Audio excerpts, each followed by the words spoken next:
High blood pressure, also referred to as hypertension, is often called a silent killer.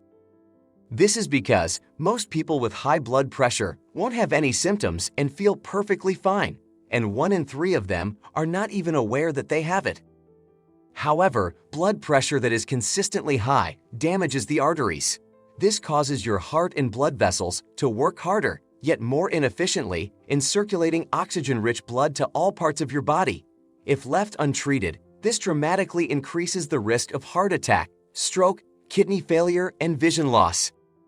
Now, about 90 to 95% of cases of hypertension are not caused by a medical condition, but rather the result of genetics and lifestyle factors such as obesity, stress, insulin resistance, consuming excessive sugar and salt, and leading a sedentary lifestyle.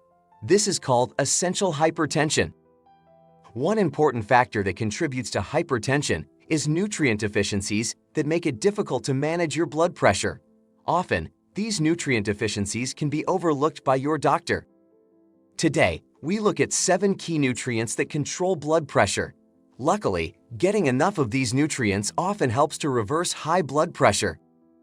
Watch this important video until the end, then click the link below to learn about our recommended solution for removing high blood pressure permanently. Let's begin with number 7, potassium. Studies consistently show that a potassium deficiency can raise blood pressure, and correcting low potassium levels can markedly lower blood pressure in those with existing hypertension. One of the ways potassium helps to keep your blood pressure normal is by balancing out the effects of sodium. The more potassium foods you eat, the more sodium is excreted through urine. When extra fluid leaves the body, blood pressure goes down. Also, potassium is important for muscle function. This includes the relaxation of the walls of the blood vessels, which lowers blood pressure and prevents muscle cramping. And potassium is needed to keep electrical signals moving through the nervous system and the heart. This protects against an irregular heartbeat.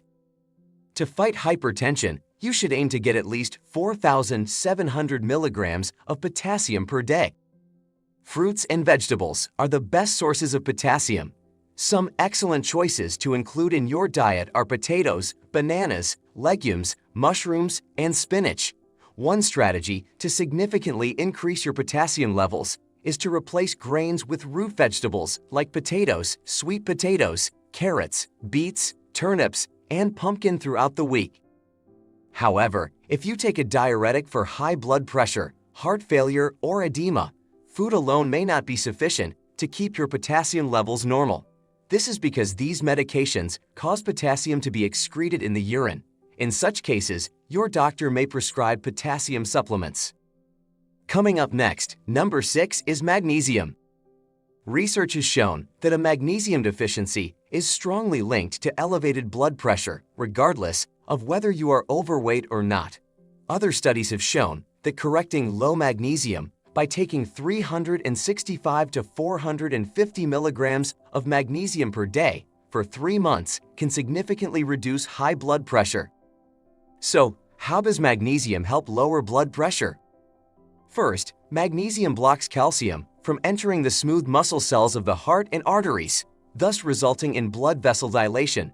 Because of this, magnesium is sometimes called nature's calcium channel blocker. Second, magnesium lowers blood pressure by increasing nitric oxide, a compound that dilates and relaxes blood vessels, thus improving blood flow. For a list of nutrients that increase nitric oxide, see our video 7 vitamins to increase blood flow and circulation. It has been estimated that 50 to 75% of US adults are not getting enough magnesium. So it is easy to see how increasing magnesium-rich foods such as pumpkin seeds, almonds, cashews, and spinach can make it easier to manage blood pressure. To fight hypertension, you should aim to get at least 310 to 420 milligrams of magnesium per day. Since magnesium is involved in over 300 bodily processes, such as energy production and bone development, it is super important to get enough of this mineral. And, just like with potassium, the use of diuretics can cause an excessive loss of magnesium through urine, so supplementing may be required. Consider magnesium glycinate or magnesium malate, as they are easier on the digestive system and are easily assimilated into the body. Now, here's something important to know. Because magnesium helps transport calcium and potassium ions in and out of cells, a lack of magnesium can lead to low levels of calcium and potassium. Which brings us to number 5, calcium. Calcium influences blood pressure by regulating the proper narrowing and widening of blood vessels. A review of 23 studies found that increasing calcium intake decreases both systolic and diastolic blood pressure by a small amount in people with normal blood pressure. These studies are mostly based on supplement intake of 1,000 to 1,500 milligrams per day. Now, most people are not getting enough calcium from their diet, so it is recommended to increase your intake of calcium from food sources, including dairy, such as yogurt, milk, cheese, fish, such as salmon, canned sardines, and dark leafy greens, such as kale, bok choy, collard greens. Other than its role in regulating blood pressure, calcium is needed to build bones and teeth and is required for proper nerve transmission and muscle contraction. To effectively absorb calcium, your body needs vitamin D. This leads us to number 4, vitamin D. Vitamin D is both a nutrient that we eat and a hormone that our bodies make. For your body to absorb calcium from food, optimal levels of vitamin D are needed. Without enough vitamin D, only 10 to 15% of calcium can be absorbed by the intestines. In a review of 35 studies published in 2014, researchers found that not getting enough vitamin D can lead to high blood pressure later in life. The same review also showed that people with higher levels of vitamin D had lower diastolic and systolic blood pressures and were 8% less likely to develop hypertension. The best way to get enough vitamin D is to spend 10 to 30 minutes in midday sunlight several times a week. The best food sources of vitamin D are fatty fish such as salmon and sardines, cod liver oil, egg yolks, mushrooms, and fortified foods such as milk and cereals. If you are supplementing, taking 2,000 IU of vitamin D3 per day should be enough in most cases. Now, vitamins D2 and D3 are considered biologically inactive until they are converted into their active form, calcitriol. For this conversion to happen, the enzymes present in your liver and kidneys require sufficient amounts of magnesium to draw upon. This means that if you have low levels of magnesium, your body will not be able to make full use of the vitamin D you are receiving. This is yet another reason to ensure that you have optimal levels of magnesium. Coming into the top 3, number 3 is vitamin K2.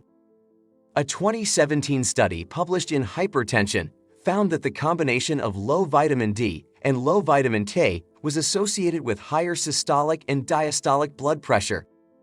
Your body needs vitamin K2 or menaquinone to activate the proteins that keep calcium in the bones and out of the arteries. Therefore, vitamin K2 prevents calcium from sticking to the walls of the arteries, where it would otherwise form calcified plaques, thus limiting blood supply and increasing blood pressure. Essentially, vitamin D helps the body absorb calcium, while vitamin K2 routes the calcium away from your heart, kidneys, and arteries and sends it to the bones and teeth. For this reason, it is important to take vitamin K2 and K7 and vitamin D3 together when supplementing. There aren't many foods that are high in vitamin K2.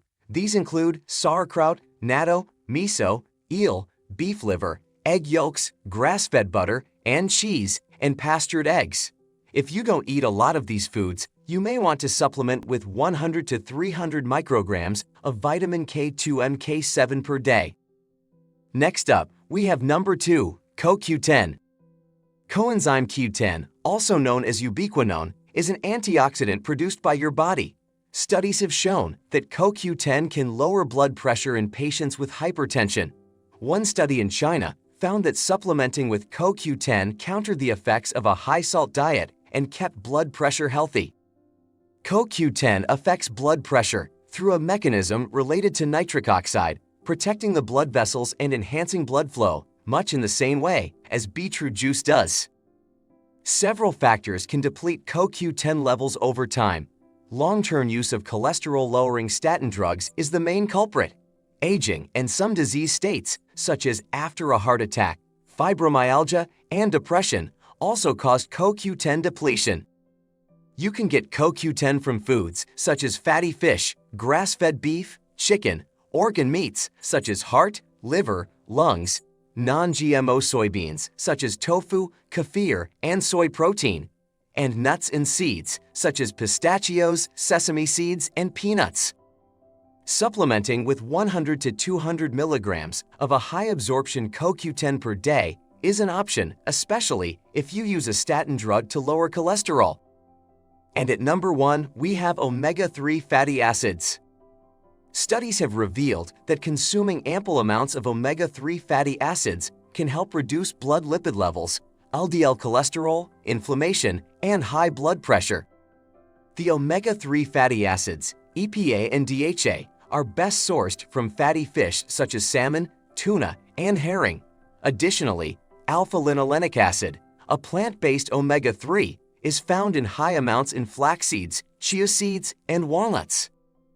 The cardiovascular benefits of omega-3s are related to the ratio of omega-6 to omega-3. An ideal ratio is 1:1. However, today's average diet contains a ratio up to 16:1. This is largely due to the consumption of oxidized omega-6 in refined vegetable oils, such as soybean and corn oil, that are used in processed foods. Studies show that improving the ratio to just 4:1 is associated with a 70% decrease in cardiovascular-related death. When supplementing, take 2 to 3 grams of a high-quality purified fish oil or krill oil per day. There you have it, the 7 nutrients you need to stay on top of to lower your blood pressure. Essentially, you have just been given 7 reasons to include more fish, nuts, and vegetables in your weekly diet. Click the link below to learn about our recommended solution for removing high blood pressure permanently. The next videos to watch are 7 foods to lower high blood pressure and 7 vitamins to increase blood flow and circulation.